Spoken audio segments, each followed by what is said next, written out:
Welcome to another episode of our video series of the mechanics of human cognition. It's great to be back. Hope you've had a good week. I have, thanks.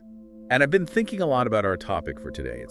It's a fascinating one, and it hits very close to home for, well, just about everyone. It really does. We're standing right at the intersection of, our deepest biological programming and the social worlds we've built. Exactly. We're going to explore the whole structure of human relationships and really ask a fundamental question. Is monogamy the correct model for us as a species? And you can't answer that just from one field. You have to pull from evolutionary biology, from anthropology, even neurochemistry to get the full picture. Right. And before we get into the details, let's be really clear about our terms. When we say monogamy today, we mean being with one partner at a time. Serial exclusivity. Yes, exactly. Not necessarily one partner for your entire life, but being sexually and romantically exclusive while you're in that relationship. That's the social agreement we're really digging into. So here's the starting point, and I think you listening will recognize this. Most of us, even in happy, committed relationships, might feel a pull towards someone else at some point. But society asks us to live as if that's impossible. We act out a role. Why is that pretense, that performance, so common? That as if points to something much bigger. It points to, well, the instability of all our reference points today. We're in a sort of post-truth condition where the old rule books have been thrown out. Okay, let's unpack that. The collapse of external authority. What were those old pillars? Well, for centuries, you had these massive rule-setting institutions. Organized religion, for one, the state, which enforced certain moral codes, and just very, very strong cultural norms that told you exactly how to behave in terms of family, sex, everything. I gave you the script. And now that those institutions have, lost a lot of their power over the last century, that clarity is just gone. And what rushes in to fill that vacuum? A lot of confusion. And a kind of skepticism that isn't really critical thinking, it's just noise. Suddenly, every idea is just another perspective. Right, so a fringe theory, like the Earth being flat, gets put on the same level as, established science. Exactly, and that makes it incredibly hard to navigate something as personal and complicated as relationships. If the old rules don't apply, where do you look for guidance? People turn inward, they look to biology. They do, they think, my genes must hold the answer. But this is the most important thing we have to remember. Yes, we are biological animals, but our minds, our cognition, allow us to transcend pure biology. We aren't only animals. But you have to understand the animal part first to see the tension. So let's start there with the evolutionary and anthropological view. What's our primate baseline? If you look at our closest relatives, ethologically you see some clear patterns. For males, the biological strategy often leans towards opportunity, the wandering eye. To maximize the chances of passing on genes. It's a numbers game. And for females, the corresponding strategy historically could involve what we call sperm competition. Meaning mating with multiple males to get the best possible genetic outcome for her offspring. Exactly. It was an effective strategy, but it's not great for social stability. Okay, so our biology seems programmed for a certain kind of, let's say, flexibility. And yet, almost every human civilization has prioritized and enforced monogamy. Why? There must be a powerful reason to override that basic instinct. There is. And the reason isn't emotion, it's utility. Monogamy survived and thrived because it is incredibly useful for building complex societies. It's a piece of social engineering. Useful in what specific ways? It's primarily about managing resources. Monogamy is the most stable system for ensuring a clear family line, what's called silicyl in some traditions, the unbroken chain. And why is that chain so important? Because it's tied directly to the transfer of private property and wealth, to inheritance or mirus. So if you're a landowner in the Middle Ages, you need to know, without a doubt, who your legitimate heir is. Absolutely. Without clear paternity, the entire system of property rights, of law, of social order, it all collapses into chaos when the patriarch dies. Marriage was a contract to prevent that, a risk management strategy. So the institution of marriage isn't a declaration of love. It's a property contract designed to prevent trouble. At its historical root, yes.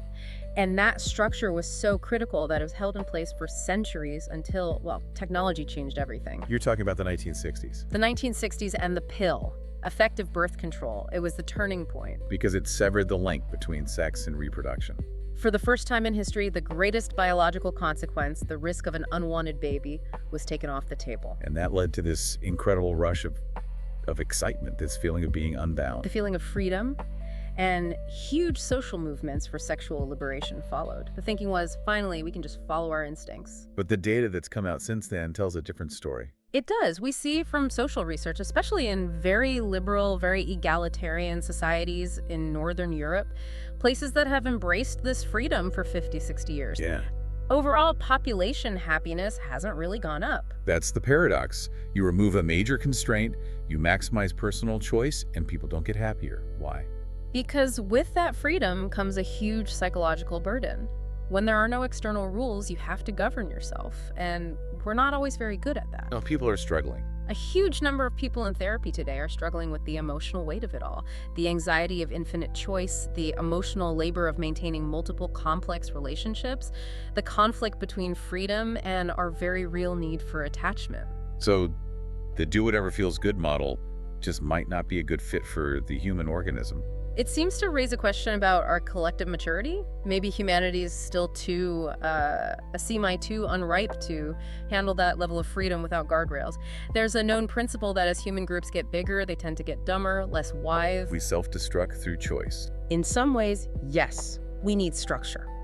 Let's talk about the mechanics of the structure that does work, love, attachment, marriage. How do you define that intense state of being in love? What we call ashk. It's more than just attraction. It's an all-consuming emotional state. It's almost like maternal love in its intensity. And what it does cognitively is it blocks your perception of other options. You literally can't see anyone else. That's right. The most attractive person in the world could walk by and they just wouldn't register as a viable alternative. But, and this is the key, that state has a timer. And how long is that? It's typically about 1 to 2 years. Which is not a random number. Not at all. It maps almost perfectly onto the time it takes for a human infant to become stable and less fragile. It's a biological commitment device to keep two parents focused on a very vulnerable baby. So after the baby's stable, that intense chemical rush, it fades. What happens then in the successful long-term couples? The activity in the brain literally shifts. In new lovers, you see all this activity in the limbic system, the emotional reactive parts of the brain. In couples who've been together for decades, that activity moves to the prefrontal cortex. The thinking part of the brain. What does that signify? It means the relationship has changed from an involuntary emotional state to a conscious shared project. It becomes the narrative they are building together. A shared story, a destiny. So it's not just a feeling anymore, it's a choice, a commitment to that shared story. It's a commitment to a co-authored future. And that's why breakups are so devastating. You're not just losing a person, your entire future narrative has been demolished. And this reframes the whole idea of marriage, too, the modern dissatisfaction with it.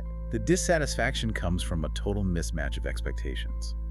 We've taken a historical contract for managing property, and we're demanding that it also provide us with a state of high-intensity passion for 50 years. It was never designed for that. Never. In some historical context, being passionately in love was seen as a reason not to get married because it was too unstable for a business arrangement. Wow. Okay, let's shift to the last piece of the puzzle here. Jealousy. Where does that incredibly painful emotion come from? Jealousy isn't just a messy feeling. It's a very powerful, very active evolutionary mechanism for policing the social contract. It's about ensuring fairness in reproductive resources. And it manifests differently in men and women, doesn't it? Very differently, and for clear evolutionary reasons. For men, the primary trigger is sexual infidelity, paternal certainty. The absolute evolutionary dead end is unknowingly investing your resources, your food, your protection, your life in raising another man's child. You're wasting your entire biological investment. Precisely. For women, the primary trigger is emotional infidelity. Because that signals a loss of resources. Exactly. Her evolutionary priority is securing a stable provider and protector for her offspring. A man who wanders physically but remains emotionally committed is a much smaller threat than one who has transferred his emotional investment and therefore his future resources to someone else. That explains so much about cultural norms, even sayings like, erkek der Jahr. that a man will wander. It's in his nature. And it's fascinating that often the person enforcing that cultural idea is the mother, who is passing on her own evolutionary wisdom, the need for stability, above all, to her children. So if we pull all of this together, we're in a constant state of negotiation between these ancient, powerful biological drives and the cultural rules we've had to invent to keep society from falling apart. That is the core of it. And look, people are free to experiment with any relationship model they want, open relationships, polyamory, anything, but you have to go into it with self-knowledge. Meaning you have to understand the odds. You have to understand the high statistical probability of failure and severe emotional pain, what we might call husran, a deep and bitter disappointment. These attachment bonds are not meant to be treated casually. That pain is a real biological signal that something high stakes is being broken. It absolutely is. Which brings us to a final question for you to think about. If the most important things we do as humans, building a life, creating a family, this earring falieti, this act of procreation and legacy, if those things require seriousness and responsibility, what is the personal cost of treating our deepest connections like a hobby? And what kind of self are you left with if every bond you form is designed to be temporary? If you're only ever harvesting the short-term pleasure of that initial rush, but you never do the work of building that long-term shared story, you risk becoming a scattered, unconnected self. The real work is building the legacy, not just chasing the biological urge. A powerful place to end. It's a reminder that true maturity is about understanding our own programming, our own mechanics, and then making a conscious choice to build something that lasts. Indeed. Self-knowledge is always the first step to self-governance. Thank you. This was an incredible exploration of a very complex topic. My pleasure. Always a pleasure.